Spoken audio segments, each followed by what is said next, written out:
अस्पतालों के बाहर लंबी कतारें, मास्क से ढके चेहरे, हर दिन बढ़ती मौतें और लोगों की आंखों में फिर वही डर जो दुनिया ने कोरोना महामारी के दौरान देखा था। लेकिन इस बार कहानी किसी और वायरस की है, एक ऐसा वायरस जिसका नाम सुनते ही दुनिया के बड़े बड़े हेल्थ सिस्टम अलर्ट मोड पर आ जाते हैं और नाम है इबोला वायरस। नमस्कार, मैं हूं जितेंद्र शर्मा और आप देख रहे हैं पीपल्स अपडेट। आज बात करेंगे उस खतरनाक वायरस की जिसने कई बार दुनिया को मौत के मुहाने पर लाकर खड़ा कर दिया है। आखिर इबोला वायरस इतना खतरनाक क्यों माना जाता है, ये कैसे फैलता है और क्या दुनिया फिर किसी बड़े हेल्थ क्राइसिस की तरफ बढ़ रही है? इबोला कोई नया वायरस नहीं है। ये साल 1976 में पहली बार अफ्रीका में सामने आया था। उस समय सूडान और तत्कालीन जायरे यानी कि आज के कांगो में इसके मामले मिले थे। तब दुनिया पहली बार इस रहस्यमयी और बेहद घातक वायरस से रूबरू हुई थी। इबोला वायरस डिसीज यानी ईवीडी एक गंभीर वायरल बीमारी है जो इंसानों और कुछ जंगली जानवरों में फैलती है। वैज्ञानिकों के मुताबिक फ्रूट ब्रेड यानी चमगादड़ इस वायरस के सबसे बड़े प्राकृतिक स्रोत माने जाते हैं। इबोला का सबसे डरावना पहलू है इसकी तेजी और इसकी मौत देने की क्षमता। शुरुआत बिल्कुल आम बुखार जैसी होती है, हल्का बुखार, शरीर दर्द, कमजोरी, सिर दर्द। लेकिन कुछ ही दिनों में हालात तेजी से बिगड़ सकते हैं। मरीज को उल्टियां होना शुरू होती हैं, डिहाइड्रेशन होता है और कई मामलों में शरीर के अंदरूनी हिस्सों से ब्लीडिंग तक होने लगती है। ये वायरस शरीर के इम्यून सिस्टम को कमजोर कर देता है और कई अंग धीरे धीरे काम करना बंद कर सकते हैं। WHO के मुताबिक अलग अलग प्रकोपों में इसकी मृत्यु दर 25% से 90% तक देखी गई है, यानी कुछ हालात में 10 संक्रमित लोगों में 9 की मौत तक हो सकती है। इस समय अफ्रीका के डेमोक्रेटिक रिपब्लिक ऑफ कांगो और युगांडा में इबोला संक्रमण तेजी से फैल रहा है। WHO ने हालात को गंभीर मानते हुए इसे इंटरनेशनल हेल्थ इमरजेंसी तक घोषित कर दिया है।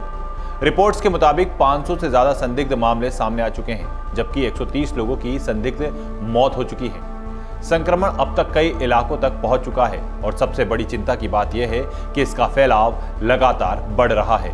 बताया जा रहा है कि इस नए प्रकोप की शुरुआत एक नर्स से हुई जिसकी 24 अप्रैल को मौत हो गई थी। इसके बाद संक्रमण तेजी से दूसरे लोगों में फैलता चला गया। इस बार वैज्ञानिकों की चिंता की सबसे बड़ी वजह है इबोला का बुंडीबुग्यो स्ट्रेन। दरअसल इबोला वायरस के भी कई वेरिएंट होते हैं, ठीक वैसे ही जैसे कोरोना में डेल्टा और ओमिक्रॉन जैसे वेरिएंट सामने आए थे। बुंडीबुग्यो स्ट्रेन पहली बार साल 2007 में युगांडा के बुंडीबुग्यो इलाके में मिला था। समस्या यह है कि अब तक ज्यादातर वैक्सीन और इलाज जायरे स्ट्रेन को ध्यान में रखकर बनाए गए थे, लेकिन नया स्ट्रेन अलग है। ऐसे में डर है कि कहीं पुराने टीके और दवाइयां पूरी तरह असरदार ना हो। यही वजह है कि WHO लगातार हालात पर नजर बनाए हुए है और कई देशों को सतर्क रहने की सलाह तक दी गई है। इबोला कोरोना की तरह हवा से नहीं फैलता, लेकिन यह संक्रमित व्यक्ति के शरीर के तरल पदार्थों से बेहद तेजी से फैलता है। खून, पसीना, उल्टी, लार, पेशाब ये शरीर के दूसरे तरल पदार्थों के संपर्क में आने से वायरस दूसरे लोगों तक पहुंच जाता है। यही कारण है कि संक्रमित मरीजों का इलाज करने वाले डॉक्टर, नर्स, परिवार के लोग सबसे ज्यादा खतरे में रहते हैं। हालांकि इबोला के छोटे बड़े प्रकोप पहले भी सामने आते रहे हैं, लेकिन दुनिया ने इसकी सबसे भयावह तस्वीर 2014 से 16 के बीच देखी थी। उस दौरान पश्चिमी अफ्रीका में हजारों लोग संक्रमित हुए और 11,000 से ज्यादा लोगों की मौत हो गई। उस महामारी ने दुनिया को दिखा दिया कि अगर समय रहते रोकथाम न हो तो इबोला कितना विनाशकारी साबित हो सकता है। फिलहाल भारत में इबोला का कोई भी मामला सामने नहीं आया है, लेकिन एक्सपर्ट्स का कहना है कि आज के दौर में दुनिया पूरी तरह जुड़ी हुई है। अंतर्राष्ट्रीय यात्रा और ग्लोबल कनेक्टिविटी के कारण कोई भी संक्रमण सीमाओं में ज्यादा देर तक नहीं रुकता। ऐसे में एयरपोर्ट्स पर निगरानी, संदिग्ध मरीजों की तुरंत पहचान, आइसोलेशन, कॉन्टैक्ट ट्रेसिंग और वैक्सीनेशन जैसी तैयारियां बेहद जरूरी हैं। कोरोना महामारी ने दुनिया को एक सबक जरूर दिया था कि वायरस छोटा हो सकता है, लेकिन उसका असर पूरी दुनिया को हिला सकता है। अब सवाल यह है, क्या दुनिया पहले से ज्यादा तैयार है? क्या हम ऐसे संक्रमणों को लेकर पर्याप्त जागरूक हैं?